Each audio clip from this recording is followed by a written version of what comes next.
ஆன்மீக ஐதீகங்கள். ஆருத்ரா தரிசனம். ஜோதிடத்தின்படி உள்ள 27 நட்சத்திரங்களின் வரிசையில் 6வதாக வருவது திருவாதிரை நட்சத்திரம். நட்சத்திரங்களில் திருவோணம் மற்றும் திருவாதிரை எனும் 2 நட்சத்திரத்திற்கு மட்டும்தான் திரு எனும் அடைமொழி வழங்கப்பட்டுள்ளது என்பதில் இருந்து அதன் மகத்துவத்தை நம்மால் உணர முடியும்.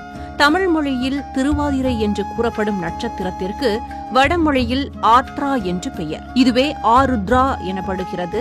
ஆதியும் அந்தமும் இல்லாத பரம்பொருளான சிவபெருமானுக்கு உரிய நட்சத்திரம் திருவாதிரை என்கிறார்கள். நமஸ்தே அஸ்து பகவன் விஸ்வேஸ்வராய மகாதேவாய த்ரயம்பகாய திரிபுராந்தகாய திரிகாக்னிகாலாய காலாக்னிருத்ராய நீலகண்டாய மிருத்யுஞ்சயாய சர்வேஸ்வராய சதாசிவாய ஸ்ரீமன்மகாதேவாய நமஹ. மார்கழி மாதத்தில் வரும் திருவாதிரை நட்சத்திரமும் பௌர்ணமியும் இணைந்து வரும் நாளில் ஆருத்ரா தரிசனம் சிவாலயங்களில் கொண்டாடப்படுகிறது. சிவபெருமானுக்கு வருடத்தில் 6 முறைகள் மட்டுமே அபிஷேகங்கள் நடைபெறும். 3 முறைகள் திதியன்றும் 3 முறைகள் நட்சத்திரம் அன்றும் நடைபெறும். அந்த வகையில் மார்கழி திருவாதிரை அன்று அதிகாலை முதலே நடராஜருக்கு மகா அபிஷேகம் நடைபெறும்.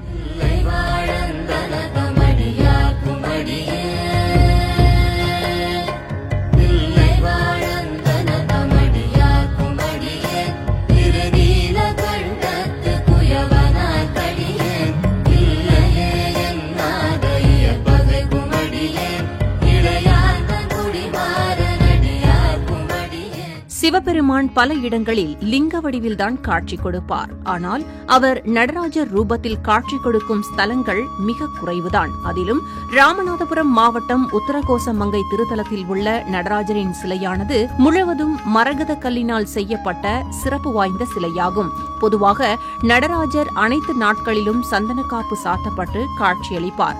ஆனால் இந்த ஆருத்ரா தரிசனத்தின் போது காப்பு கலைக்கப்பட்டு சிறப்பு அபிஷேகம் நடத்தப்பட்டு தரிசனம் தருகிறார். சிவபெருமானின் பக்தர்களான பதஞ்சலி முனிவரும் வியாக்கிரபாத முனிவரும் சிவபெருமானின் ஆனந்த தாண்டவத்தை காண அவரை நோக்கி வேண்டிக் கொள்கிறார்கள். அதன்படி சிவபெருமானும் தில்லையிலே தாண்டவம் ஆடினார் என கூறப்படுகிறது.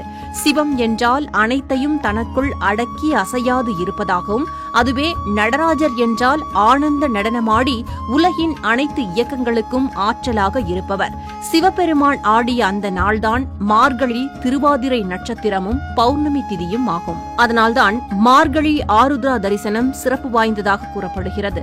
இந்த தரிசனத்தை காணும் போது வாழ்வில் சுபிட்சம் கிடைக்கும் என்றும் நம்பப்படுகிறது. இந்த நாளில் செய்யப்படும் அபிஷேகத்திற்கு பலவித பலன்கள் கிடைக்கும் என்கிறார்கள். பஞ்சாமிர்த அபிஷேகம் செய்தால் நோய் நொடிகள் விலகி செல்வம் பெருகும். பாலபிஷேகம் செய்தால் வாழ்வில் அமைதி கிடைக்கும். தயிர் அபிஷேகம் செய்தால் நினைத்த செயல் வெற்றியடையும். தேன் அபிஷேகம் செய்தால் சிறந்த பேச்சாற்றல் பெருகும், ஞானம் கிடைக்கும். நெய் அபிஷேகம் செய்தால் செல்வம் கூடும். சந்தன அபிஷேகம் செய்தால் தொழில் வெற்றி கிடைக்கும், புகழ் கிடைக்கும். பன்னீர் அபிஷேகம் செய்தால் மற்றவரிடம் இருந்து பாராட்டு கிடைக்கும். விபூதி அபிஷேகம் செய்தால் சர்வமும் கிடைக்கும் என்று கூறப்படுகிறது. சிதம்பரம் நடராஜர் ஆலயத்தில் ஆண்டுதோறும் ஆனி மாதம் ஆனி திருமஞ்சன விழாவும் மார்கழி மாதம் ஆருத்ர தரிசன விழாவும் வெகு விமர்சையாக நடைபெறுவது வழக்கம். வேறு எந்த கோவில்களிலும் இல்லாத சிறப்பாக இந்த இரு விழாக்களிலும் மூலவர் நடராஜரும் சிவகாம சுந்தரி அம்பாளும் உற்சவராக வெளியே வந்து பக்தர்களுக்கு காட்சியளிப்பது தனிச்சிறப்பாகும்.